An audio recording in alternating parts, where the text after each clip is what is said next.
This Friday, Jamie Lee Curtis and Lindsay Lohan are back to switch things up in Disney's Freakier Friday. Totally. Yes. It's an absolute riot, and the only movie that can be described as So much weirder than the last time.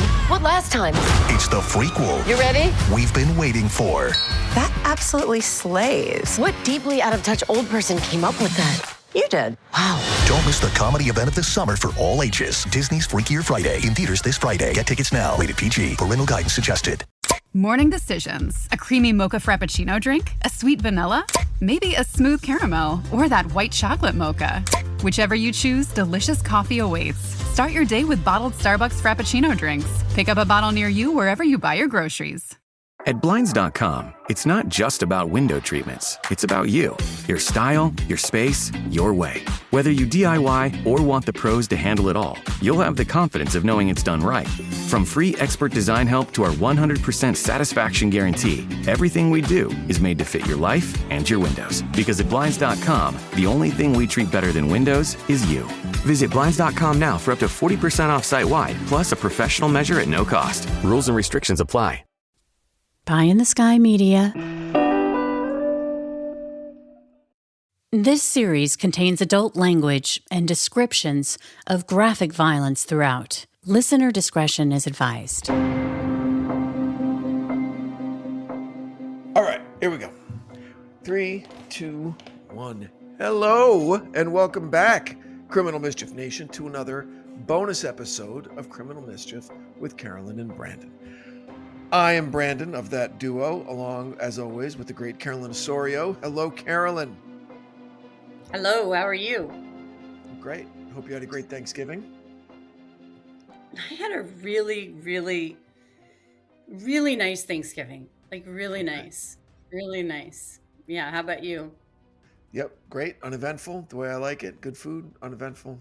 Nothing to complain about, nothing to write home about, just how I like it. Warm fire in the fireplace, football on, not a lot of Thanksgiving food, a lot of Italian food. Did you guys host? No. Did you guys host? No, my brother and sister-in-law live right across the street. They always do Thanksgiving.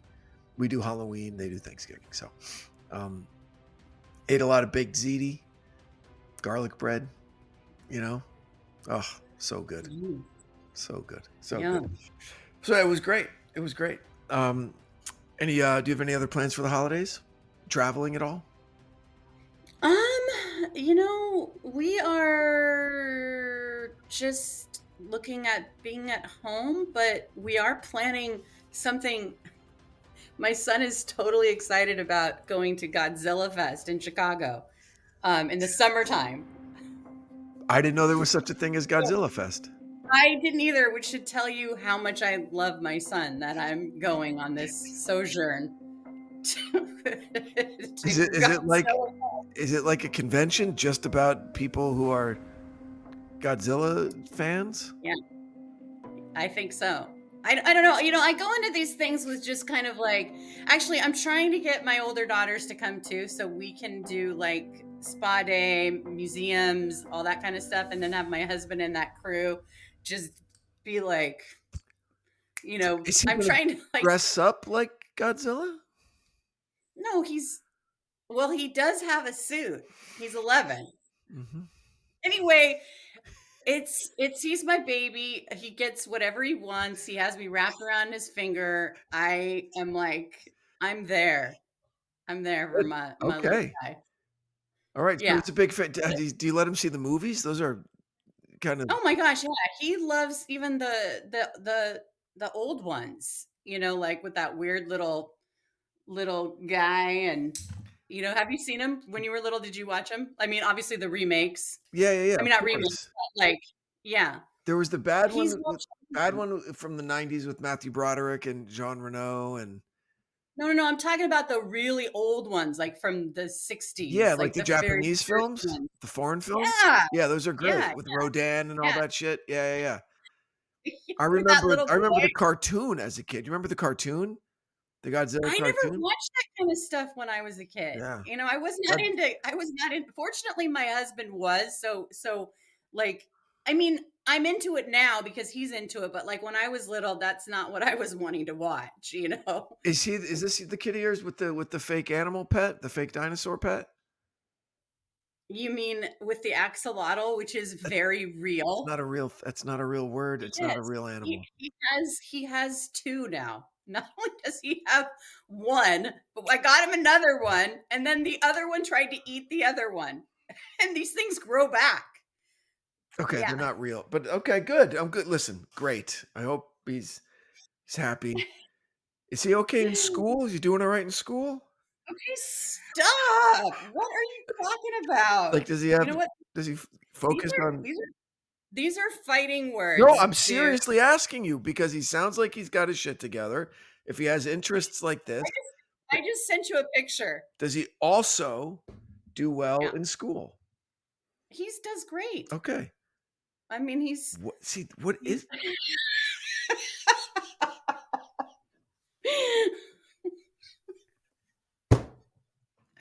the look on Brandon's face is just exactly what I wanted.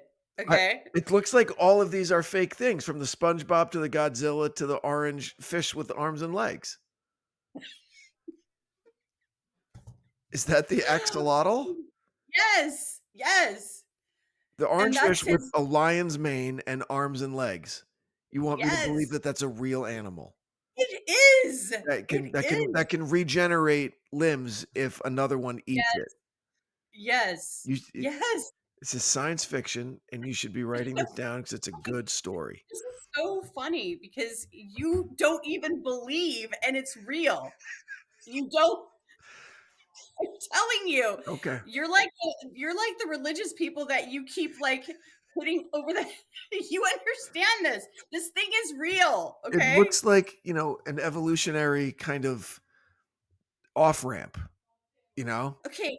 Are you saying that when you're 10 years old, you wouldn't have wanted one of these things? No, it would have given me nightmares, I think. Really?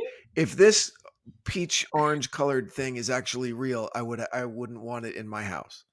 And I certainly wouldn't want two of them if they try to eat each other and then they Wolverine like grow shit back and then they do it again.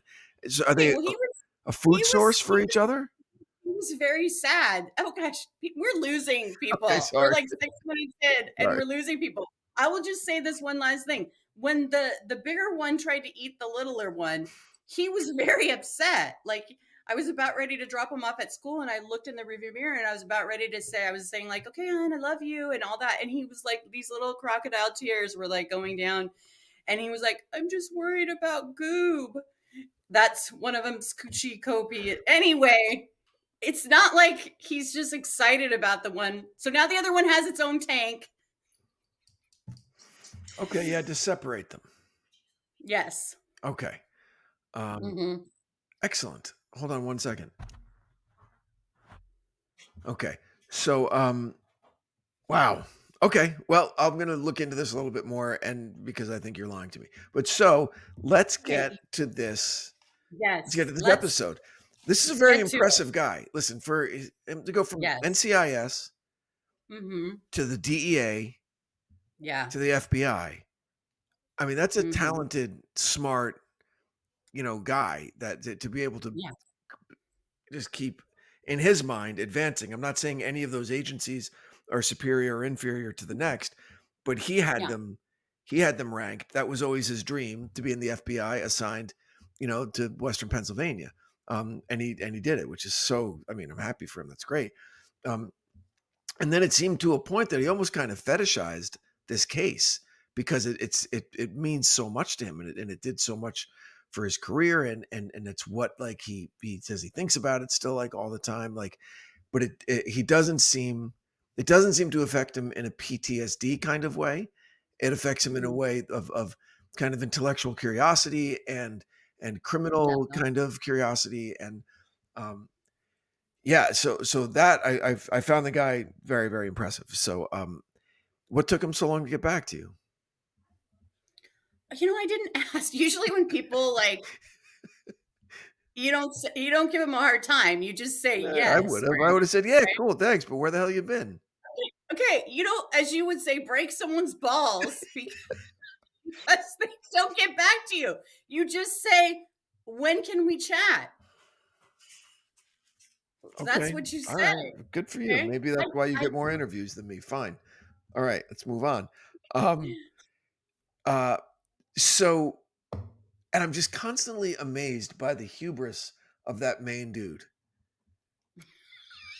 Right? Bill Oh my gosh. He has to fucking let people know that he did it. Let's talk hypothetically. He gave so many hypotheticals and he hanged himself with all of that shit, right? But he really didn't, though. If you look at the whole thing, Because and he died before he could go to trial. because he knew that he was dying. Right. So, but what I'm saying, Like a cat. He was like a cat playing with the mice. I think it's the opposite. I think he was getting played with. This guy outsmarted him the whole time. The whole time. Oh, the interviewer. Oh, absolutely. Gerry outsmarted this idiot the whole time. Okay, because when he said, "Well, let's just say hypothetically that he was told that there were wires in it that would shock him if he went off course," not knowing that Quantico had already established that there were wires in there. He wouldn't know that, right? But Gerry knew that. Oh, that's interesting hypothetical. Right there. He knows that he did it. Now he could just work. And he knows that he did it too. Yeah. That's why he said hypothetically, because he knew what was going to go down. He wanted them to know his role in it without saying, because that's the thing in a court of law. You need proof. You need someone to say, yes, these were connected. Him saying hypothetically, you can't prove in a court of law that. But they could, though. There's a way that, yes, it would be circumstantial, but basically all evidence is circumstantial. But basically they could say, in a hypothetical, he gave information that only the bomb builder would know. And he did it more than once. That could convince a jury. He could say, but he knew that he was on his way out. He was going on the midnight train to Georgia. I mean, he was not what that song means, but okay. I'm leaving. That's one of my favorite songs. Yeah, I understand. That's not someone dying. It may not. Okay, so what? Okay. All right. What would be an appropriate song? A train reference. You could go the August Wilson play, Two Trains Running at all times, the train of life and the train of death. If you want the train analogy. I'm talking about a song. That's what we're talking about here. He knew that he was dying. I don't know. He wasn't on the midnight train to Georgia, for God's sakes. Hey, well, he was on the midnight train to hell because. Okay, he was okay. He wanted everybody to know that he did it, okay? But without admitting it. Okay. And so they would be chasing their tails. But I do think you're right. Gerry was, he had no ego in this. And he was like, yeah, I'm the dumbest guy, but let's get back to it. He had no prop, which is so great, because like other people would bump up against that maybe and just try to hammer, at the end of the day, he couldn't get Bill Rothstein to admit anything, right? Period. But I don't think really there was much that he could have done differently to get him to admit anything. He was dying. Well, what I learned from this is I had the bomb all wrong in my imagination. I know. Okay. I thought it blew and it popped his head off, but it blew in and down and basically turned his chest into the Grand fucking Canyon, right? Like that's what it did. It just turned his chest into a canoe. Yeah, because there was like I said, the thing was so awkward and it was like this thing, but you only saw in the photos, you only saw it kind of the apparatus. I mean, it just looked really uncomfortable. Yeah. Yeah. And so that's, at least death was instantaneous. Okay. And and here, Gerry, he's like, oh yeah, we knew right away. He was gone. His internal organs were just confetti. Yeah. But what they didn't know and what was just, they would find out subsequently was that, the crew was like looking with binoculars, like from a distance, seeing this whole thing play out of him getting, basically, as part of it, they were sadistic. Yeah. They knew that he wasn't going to survive. They knew that he was going to blow up. They wanted to see that happening, which is really, it just brings a whole like diabolical element to this. Right. So what you're saying was, so there was really no way out for this guy. There was no way out for this no way guy. out. Did they not want the $250K then? I mean, what was the? No, I think that they had plans to follow him. I don't know what their ultimate plan was, but he was given all of these directions, right? Right. And he didn't even make it to the first one. And I'm sure they were planning on following him. And by the time the bomb had blown up, he should have been down the road to one of these other places. You know what I mean? A timed device. There wasn't a detonator. There wasn't a detonator. I don't think so. I think it was a time device. Yeah, there was two timers. Yeah. Yeah. So there's no way. There was no way out for the guy. When they put the thing on and hit start. Yeah, there was no way out. There was no way out. And so what we did from Gerry, we got the confirmation that he was involved. He was going to be paid $5,000. And then when he showed up at Peach, at that transistor station or whatever the tower it was, and he saw how realistic it was. I mean, how awful. He's like, wait a second. This looks way too real. $5,000 to pretend in his mind this isn't real, right? But then it dawned on him that it was eventually, because he was right when he saw it, he was like, "No way, I'm not doing this. This is real." The whole thing, became clear to him. But then, how did he end up with it on? So he ultimately said yes, or they forced it. They forced it on him. They forced it on him. Oh, right. Yeah. So, and then he just went through with it, in the hopes that they would be good to their word and wouldn't kill him. Well, because he said, remember, hypothetically, why wouldn't he just go to a police station? And he's like, well, hypothetically, what if we told him that there were wires? What if these people, whoever it was, told him? That's what I'm saying. Like, he wanted them to know how smart he was. He couldn't contain this, Branden. It was just too good.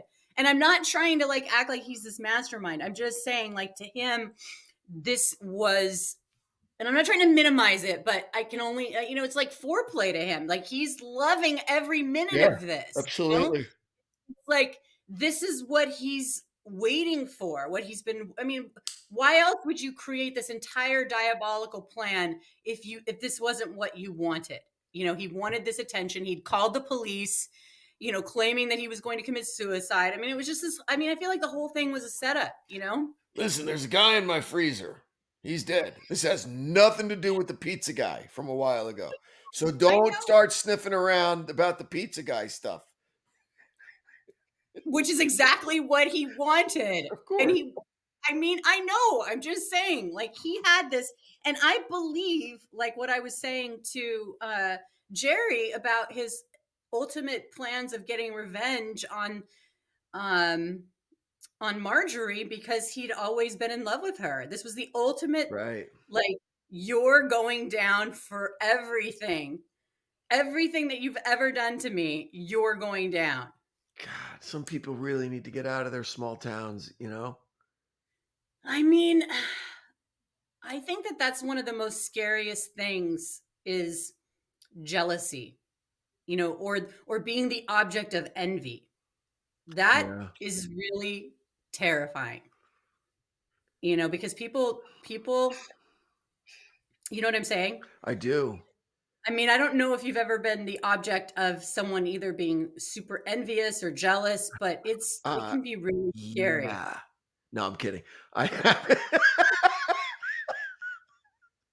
really teed that one up for you. No, I haven't. I mean, no, like, crazy ex-girlfriends, no, like, obsessions, like, nothing. No, really nothing like that. Like, when I was 5. Well, I don't mean something like this. This is such an extreme. No, I know, but not really. Like, like I was gonna say, when I was 5, I was envious of my brother's Planet of the Apes action figures, and he would never let me play with them.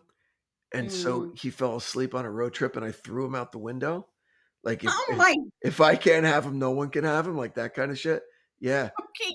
So you were the one that was. yeah. Totally, totally. I was that guy, and I told him when he woke up, mile marker 328, on the New Jersey Turnpike, whatever, that's where they are. Good luck finding them, dipshit. And he was so mad at me. Didn't you know that he was going to pound you? Yeah, but I'll take it because I saw the reaction in his face. He should have let me play with his toys. You know what's so funny is we are such little siblings because I would do the same kind of stuff to my sister who just beat the shit out of me. But you know what I did? You know what I did like 40 years later? You bought him a set. Those dolls became like collectible, right? And Sure. and I found them like these mid 1970s Planet of the Apes, Oh like gosh. 10-inch action figures. And Yeah. I found the set and I replaced them and they were fucking really expensive. But How much were they? What do you guess? Was it like $600? wow. Yes. That's how much it was? Yeah, like exactly. And then shipping and all that. Yeah. And I had to bid for them too. Yeah. But yeah, I got them. Look at you. You look so freaking proud of yourself. Yeah. I just needed to get that. I look, just needed to get that off of my conscience, you look like you just looked when you explained the story of pitching him out the window with that smile on your face. And now full circle, now that you're like healed and like, oh, let's be brothers. I did it. Shit that he did to me can't be undone. Right? Like locking me in a suitcase for a couple hours, right? Instilling me with debilitating claustrophobia for the rest of my life. Yeah, that's the gift that keeps on giving. No, All right? how is he gonna repay you? Have you asked him? No, no. But it's okay. My side of the street's clean. Okay, I made up for it. I made restitution. With the Planet Apes, Planet of the 1974. Apes, 1970. That movie like freaked me out when the radiation and 1975 those or like 76. people underground.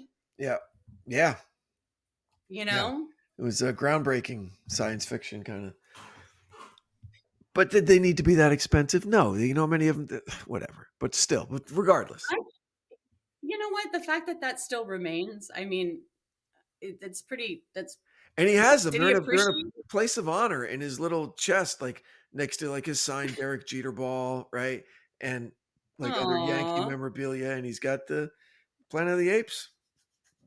Well, I'm just saying, being the object of envy or jealousy, I think that Bill Rothstein was like keeping score, brooding, and like had mapped this whole entire thing out and wanted to best, Marjorie. And Gerry sniffed it out. Gerry sniffed it out right away. I mean, you don't have to be a bloodhound to sniff out this guy. But so in Gerry's mind, the case is closed, right? Like he knows who did it, he knows who was responsible. Yeah. And everybody's dead. There was no one to prosecute, right? I mean, they prosecuted the girl. Her. Yeah. Marjorie Dale Armstrong. And then they prosecuted the guy who helped, who was going to kill her father. He was the one that they were right. Yep. Okay. Yeah. And but yeah, I mean I kind of heard about the other pizza delivery driver guy who got who got the hot shot. That was interesting. Yeah. I was like, these people are no joke. I know. Everybody's dying. It's so weird. What I have a question. What happened to the money? Did they get the money back from the guy with They got the money back because it was probably in the car. Yeah. The $9,000.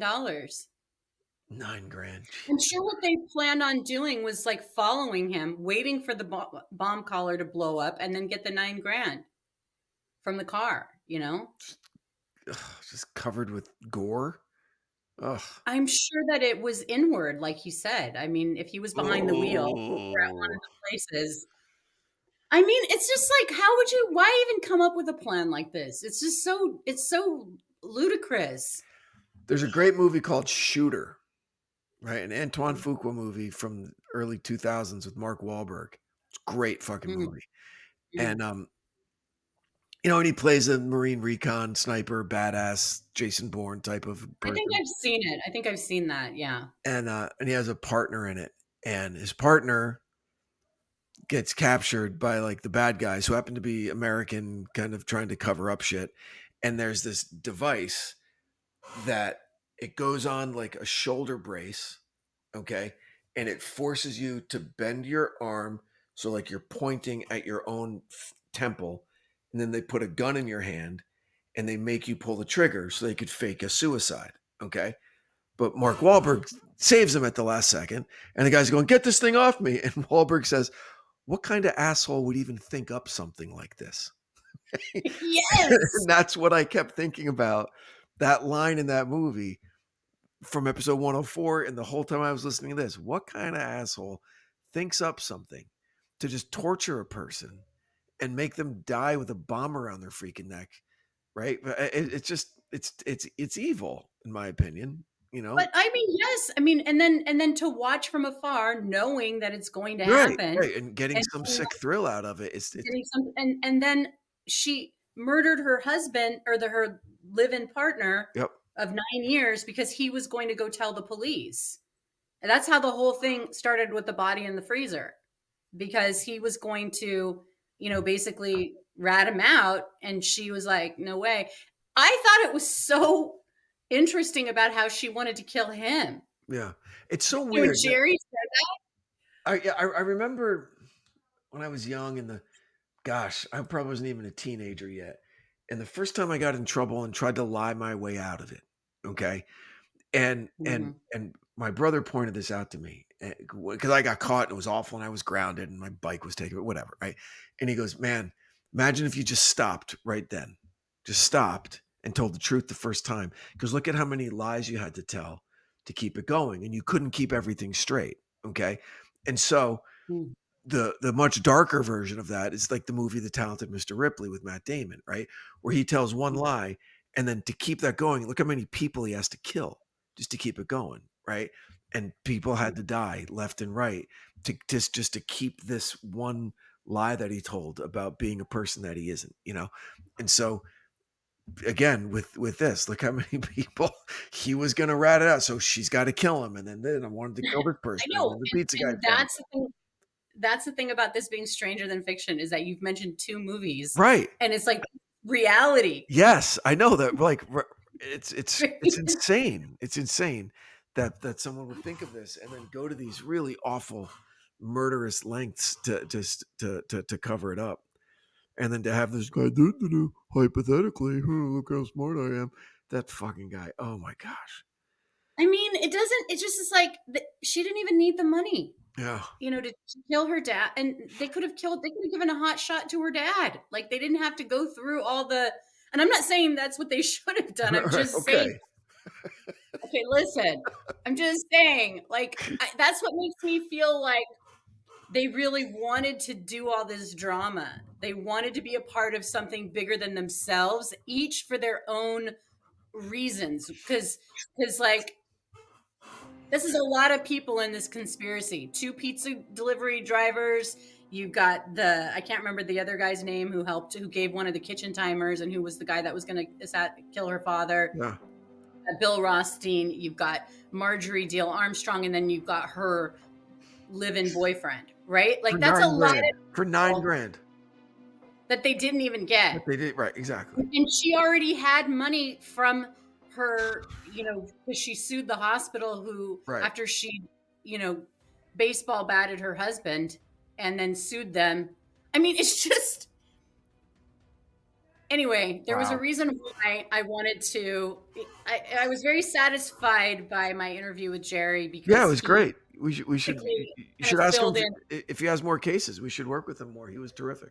Yeah, he was great. Is he still active? He's retired, or he's a professor? He's retired. He's a doctor. He's a professor at a university, and but I loved his excitement. I just loved his like curiosity, and it's like, these are the type of people that I love talking to. Yeah, so agreed. I can tell. I could tell. Yeah, it was a great interview. Well done. Well done. Thank you. Well done. All right. Well, Nation, hope you enjoyed the episode. If you did, head over to Apple Podcast and consider giving us a rate and review. It helps like crazy. maybe share the episode with a friend if you know someone who might like it. And please consider supporting the great companies that support our show. We couldn't do it without them. Carolyn, anything else? Nope. We'll see you next week. Great. Well, I'm glad you had a happy Thanksgiving. I hope everyone out there had a happy and relaxing, and maybe a little gluttonous Thanksgiving. So, because I know I did. With all that ziti and garlic bread. Yeah, I know. Steak. All right. Until next time, everybody, stay safe out there. Thanks for joining us. From Cloud 10, Criminal Mischief is a pie-in-the-sky production recorded in the beautiful Pacific Northwest. We're produced by Brandon Morgan and myself. Music by Soundstripe. I'm Carolyn Osorio, your writer and host.